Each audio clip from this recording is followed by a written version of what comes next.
Hello everyone, welcome to another video. We will see the game 4, Pilnik versus Fischer. Pilnik was a German-born Argentine grandmaster and this game was played in 1959. And Fischer played a Najdorf variation and Najdorf was also playing in this tournament itself. Now, I won't be analyzing much into the opening because it's all about the theory. We'll see in the critical moment in the middle game and the end game what could have done better and what Fischer was thinking at that moment.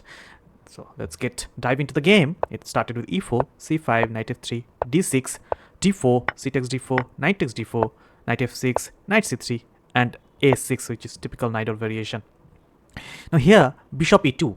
Now we'll see that in this position, like ace3 also exists. 35, 40, 43 games, we will see that ace3 was played and bishop c4 was also possible. Like bishop c4 was also possible without bringing it here. Now here, these two move is possible and we will see these two game exist in Fischer's this 60 memorable games by Fischer.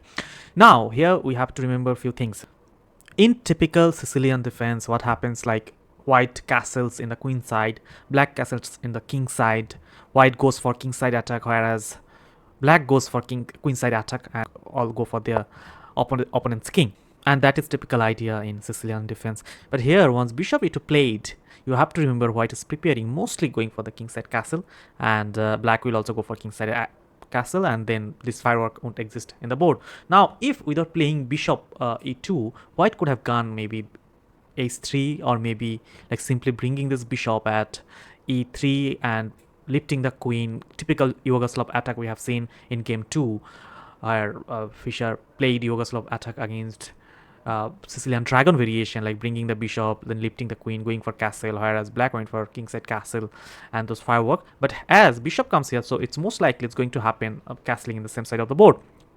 Now e5, simply striking in the center, knight b3, bishop e7, white goes for kingside castling, and yeah, black goes for kingside castling as well. Bishop e3, bishop e6, f3. Now here you see that black is aiming to strike in the center.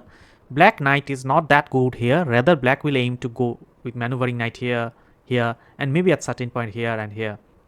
Now, if black knight goes here, if bishop takes knight, black is doing simply fine because this is very strong bishop for white, and this bishop is not doing that much because all the pawns are in the same color. So this is the strong bishop. If he wants to exchange, black will happily accept the exchange. So of course this is the plan. So that's why, and at the same time, black's plan is to push this pawn. Now he simply can't push this pawn at this moment because point being, once pawn push comes, takes, and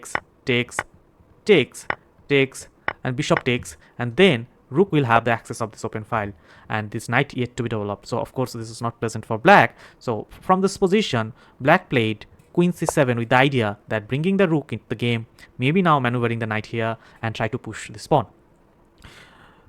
To stop that, white is also preparing to move the queen, bringing the rook so that this push is not possible. So we will simply develop the knight with the idea to go knight here, and now bringing the rook into this file, open file, semi-open file. b5, taking more space before putting this knight and with the threat to these places, and rook d2, lifting the rook. Yeah, knight b6 with the similar idea approaching, and here queen f2. Now Fischer mentioned that he should have taken this knight immediately. Now Fischer has an option to penetrate with the knight, like here. Now if bishop takes, he can take with the bishop, but dangerous is if he takes with the pawn and then like takes, he can now this knight need to act. Now if it goes back, you see this pawn is under attack, this pawn can't be pushed, and this attack is going to come. So this is moreover a great position for black, and black is simply aiming for that move, like going for this one. But Fischer felt in this moment that as Pilnik didn't take this knight before bringing the queen, so he thought that most likely Pilnik won't take this knight, so he's just developed his queen here. So he thought, okay, before bringing the knight into the action, I should develop this rook in a more active place. So he went this move, and here he realized that after moving that, Pilnik immediately took this knight. Now here he has to take with the rook because this queen is active, this file, and this queen is not doing much. So offering this queen exchange doesn't make any sense for black's perspective.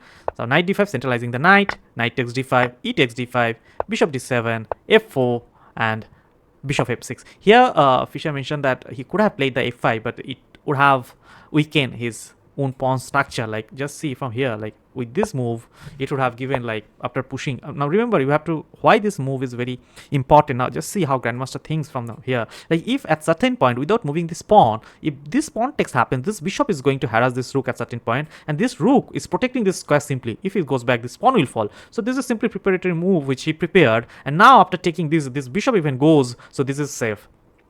So however, after bishop f6, now if from this position if f5 happened, then c3 and then f6 and f takes e5, and you can see now he has this rolling pawn on the other side. This knight is going to come here, and this active knight, this pawn push will simply nullify the blacks this double bishop advantages. So he just stopped that by playing bishop f6, so that if pawn takes, he can take with the bishop, not with the knight on this pawn, because then again this similar kind of threat exists, this pawn push possible. So pawn takes and bishop takes pawn, this is his idea.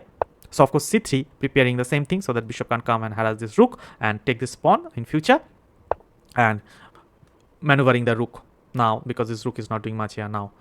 And f takes e5, and of course bishop takes x5, not d takes e5 for this kind of threat. d4, g6, a3, a5, going for queenside attack, and b4, c takes b4, a takes b4, rook c2, and attacking to the queen.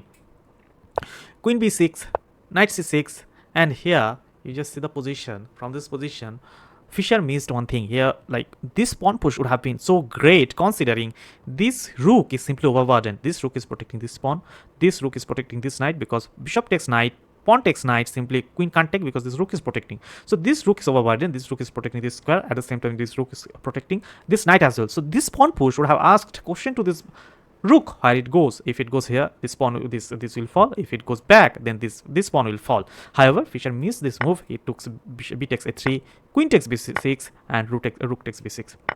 B takes a3, rook a8, and knight a5.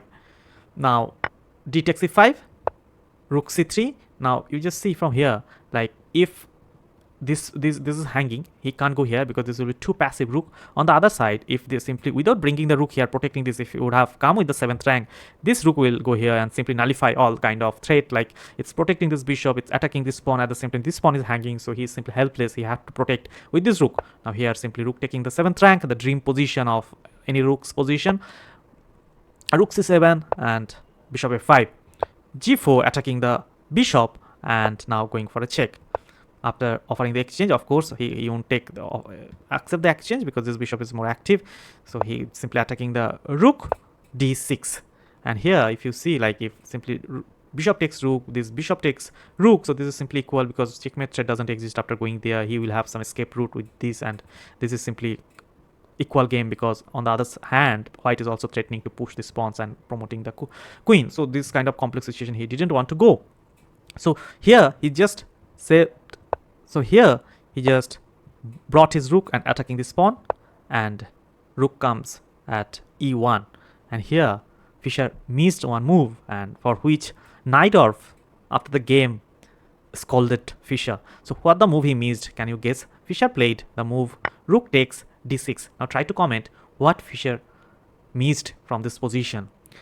Pause the video here and try to analyze and comment what Fischer missed. Now what Fischer missed, the main move without taking, pushing the pawn with the idea, if bishop takes, of course rook won't take because he will lose the exchange. But once bishop takes, here rook goes and pinning the rook. Now if rook takes rook, bishop takes bishop with a check and winning the rook, of course. Or if bishop takes bishop, going for taking the rook with a check and winning the game. So this move he missed, so he simply took the pawn, and rook takes another pawn. And now here after coming rook f6, you just see this last rank mate exists. Now if this move comes here, somewhere here last mate rank will happen. So of course this bishop doesn't have much move to go. If he goes back here, then again this check will come, and once it comes back, takes happen, because this king doesn't have any square to go. So he desperately tried to hold on by moving the e3, but here you just pause the game here and try to solve this tactics what Fischer played, giving up the exchange. Wonderful, isn't it? Now just see this king is stuck in the last rank. This king can't come and support this rook. We'll see how he can now pinning this rook, and simply the king can't come to support because this rook is protecting the 7th rank.